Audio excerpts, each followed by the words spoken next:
Salut mes petits pragmas. Alors vous savez, on a eu la révolte agricole, on a eu tout ça, on a parlé de différents modèles de façon d'exploiter, et on a quelque chose qui vient de sortir, on ne s'en doutait pas, on ne s'en doutait pas.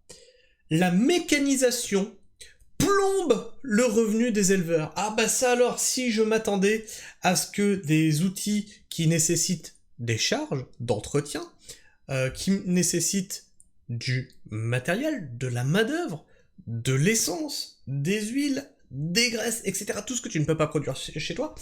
Si je m'attendais à ce que ça puisse plomber le revenu d'une exploitation, alors là, je tombe des nues. Hein. Vous savez que je suis sur une exploitation en permaculture qui réduit au minimum la mécanisation. Malgré tout, quand tu dois te mettre à la mécanique, et forcément, il faut que tu achètes des pièces de rechange, que tu achètes de l'huile, de ceci, de cela. Et puis dedans, hein, ça marche pas au jus de banane. Il faut aussi acheter de l'essence, bien entendu. Et puis quand c'est une panne que tu n'arrives pas à trouver, eh bien il te faut quelqu'un de plus compétent que tu vas payer. Donc tout ça, effectivement, ça rajoute des charges en plus. Alors nous, nos charges sont très minimes, puisqu'on a réduit justement cette mécanisation à sa simple expression, puisqu'il s'agit de débroussailleuses manuelles. Enfin, c'est le truc, voilà. Comme ça, les grosses débroussailleuses, mais quand même. Et d'une motobineuse. On n'est même pas sur un motoculteur, c'est une motobineuse. Alors, j'espère un jour passer sur le motoculteur, parce que plus ça va aller, plus on va faire de surface, et donc avec la surface il nous faudra un peu plus de mécanisation, parce qu'on est quand même que deux sur l'exploitation, donc on peut pas se permettre de prendre d'autres personnes, puisqu'on ne pourrait pas les payer. Et donc c'est un article qui nous explique, c'est tout à fait officiel, vous voyez, c'est de Web Agri, qu'il nous dit « Les charges de mécanisation plombe le revenu des éleveurs. » Alors moi je comprends pas, parce qu'on me disait oui, mais en fait pour mieux produire il faut être mécanisé. Je comprends pas, parce qu'en fait oui tu produis mieux, enfin tu produis plus, mais est-ce que tu produis mieux? C'est-à-dire une fois que tu cumules toutes les charges, est-ce que tu produis mieux? Est-ce que tu vends mieux? Parce que c'est bien de vendre beaucoup, mais il faut vendre bien aussi. D'avoir un chiffre d'affaires de 20 000 euros, mais des charges de 30 000 euros, tu comprends qu'il y a un problème, à un moment. Tu vois ?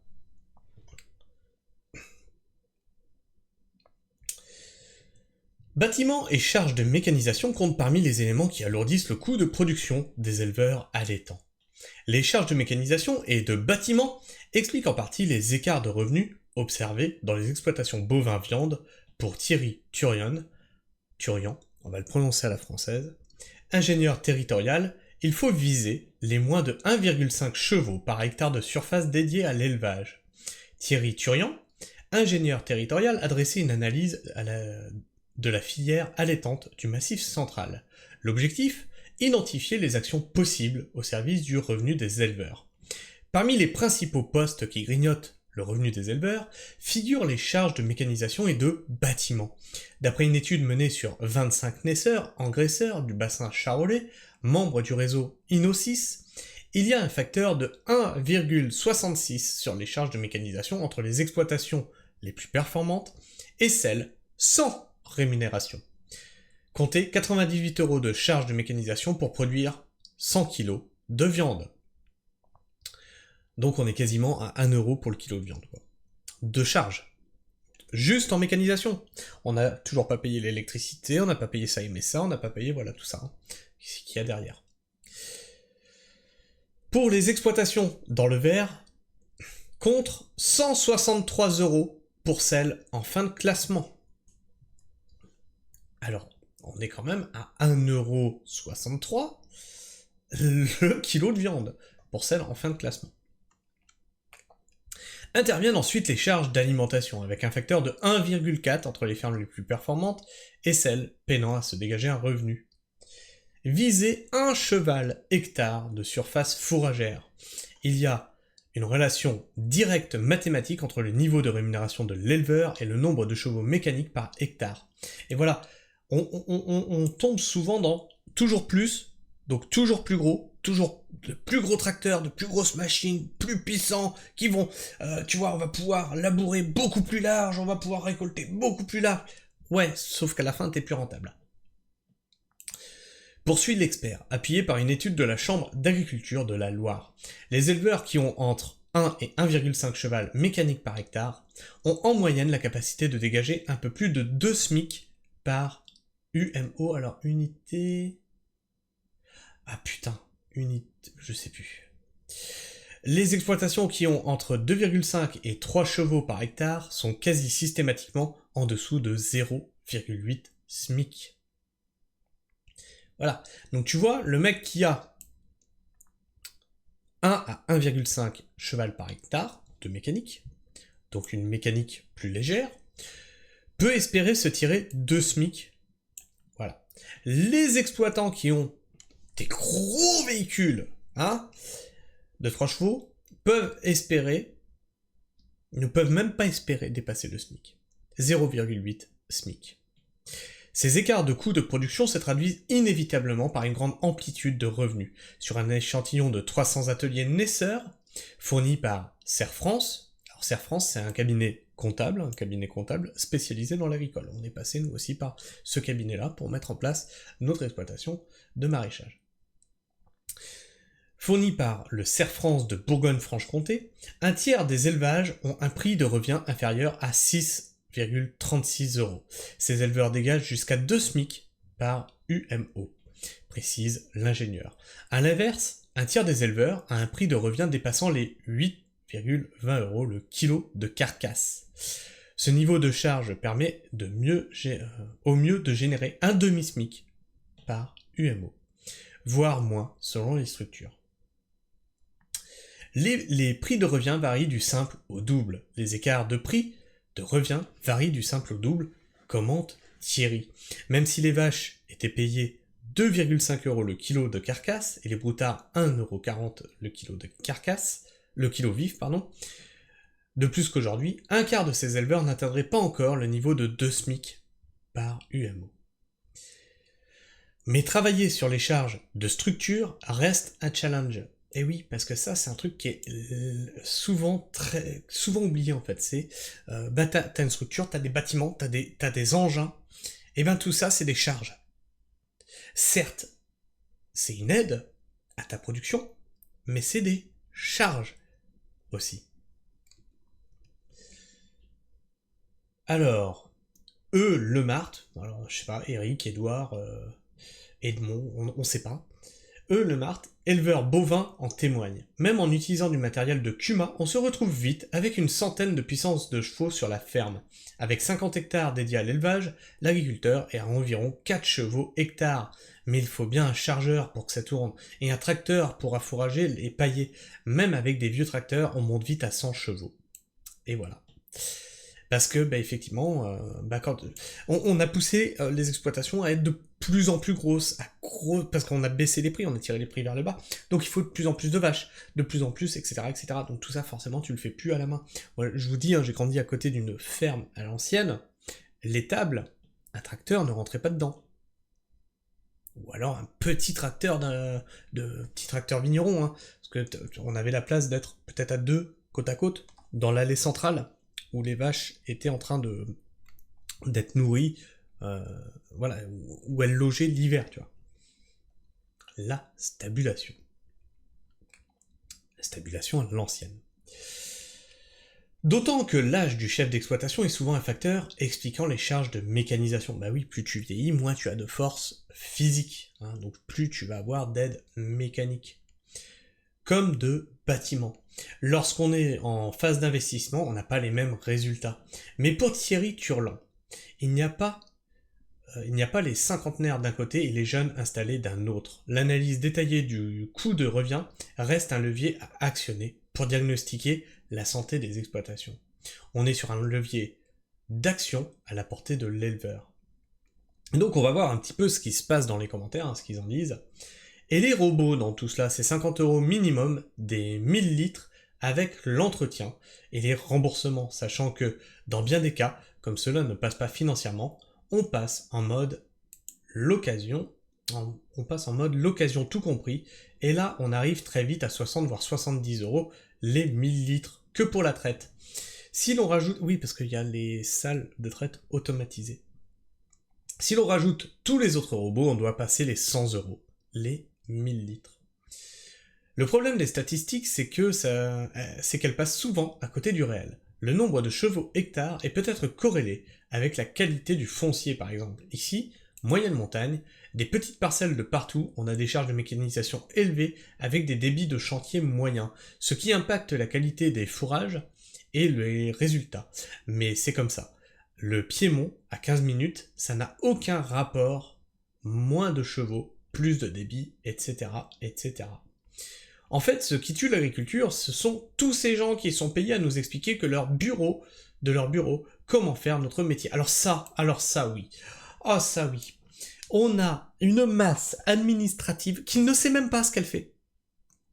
Comme je vous dis, hein, nous on est avec la MSA, là, on est en contact constant avec la MSA, et tu comprends pas ce qu'ils font. C'est opaque un maximum. Ils te donnent 20 euros, je te jure, c'est vrai. Ils te donnent 20 euros de RSA, et ils te reprennent 120 de trop perçus. J'ai eu que 20. Qu'est-ce qui se passe? D'où ça sort? Pourquoi? Tu sais pas.